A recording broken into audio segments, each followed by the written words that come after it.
Uh, Dear students of class 8 second year, today I am going to discuss about important topic of a logic book, and that is induction. Dear students, before I start the induction chapter, I should give you some previous knowledge about the definition of logic, what we have already studied in our last year, and that is the definition of logic is science of reasoning. Now you may be forgotten what is the definition of reasoning. Reasoning has been defined as is a process where something known remains to us, and we have to pass from the known to unknown things or unknown conclusion. Now, that reasoning has been divided into two types, so that is the deductive reasoning and another one is inductive reasoning. We have already studied about deductive or deduction in our last year.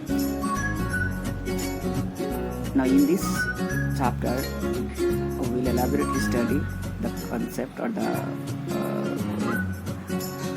topic inductive reasoning or induction. So just I am going to give you a little bit idea about the deductive reasoning or the difference between deductive reasoning and the inductive reasoning.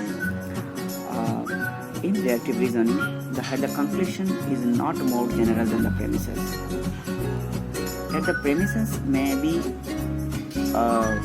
of 2 or less than 2, but it cannot be more than 2. But in inductive reasoning, here the premises may be of 4 or 5, and the conclusion is only 1. But in deductive reasoning, where the conclusion is only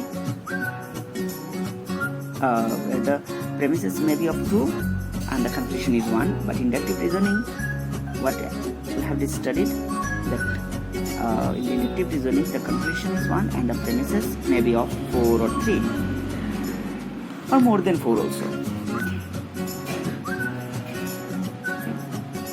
more than 2. Now, the definition of induction or inductive reasoning. The aim of inductive reasoning or induction is to establish a general real proposition. This induction has been classified into induction proper and induction improperly so called. The induction proper and induction improperly so called. Induction proper means here the presence of inductive leap, but in induction improperly so called, there is no any inductive leap, or there is no question of establishing inductive leap in induction improperly so called. Now the question may arise in your mind, what is the definition of inductive leap, or what is the meaning of inductive leap? Inductive leap means the same also, to jump from something known to something unknown. This question may come in your exam. What do you mean by inductive leap? Inductive leap means to jump from something known to something unknown.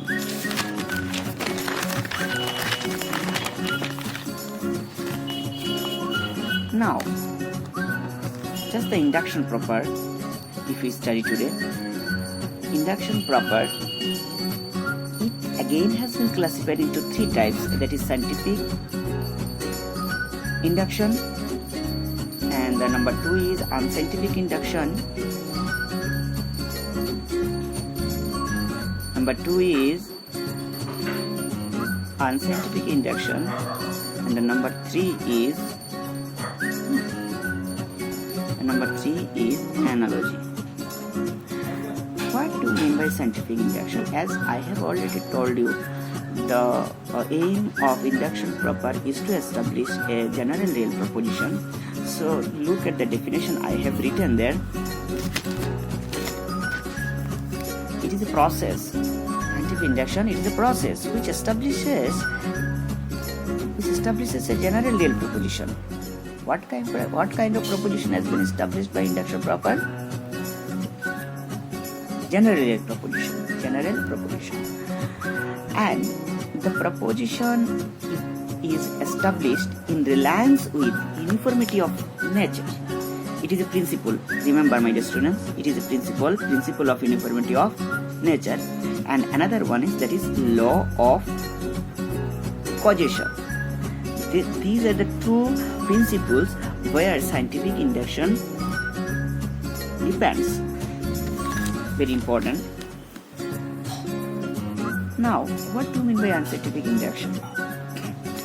Unscientific induction, it is a process also, the same like scientific induction, but the difference is that there is no question of law of causation or uniformity of nature, there which establishes a general real proposition on the basis of mere uniform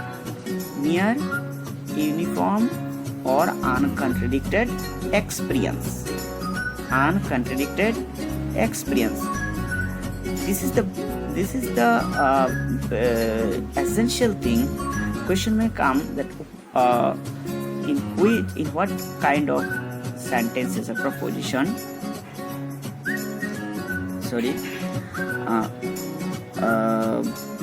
on what the unscientific induction depends.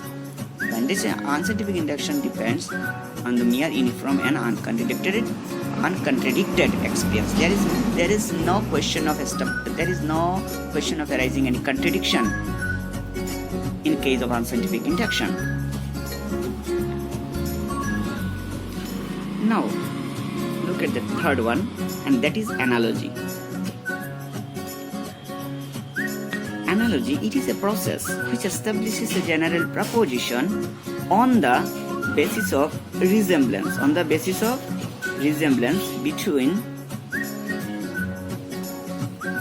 Between two things. On the basis of resemblance between two things. That means there must be the similarity between two things, so that looking at the similarity we may establish a general proposition, which is termed as analogy. So these are the basic things I have discussed from the unit 1. Now I may ask you some question, that is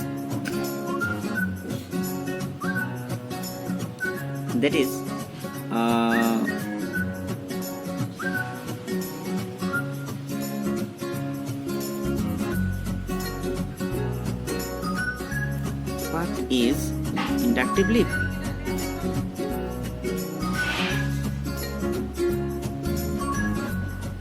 That is, what is inductive leap?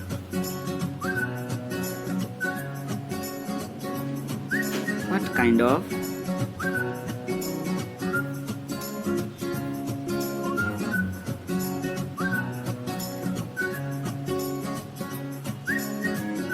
proposition is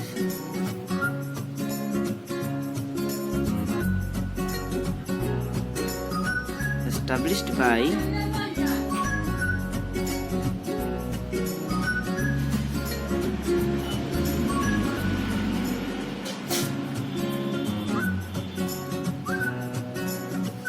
induction.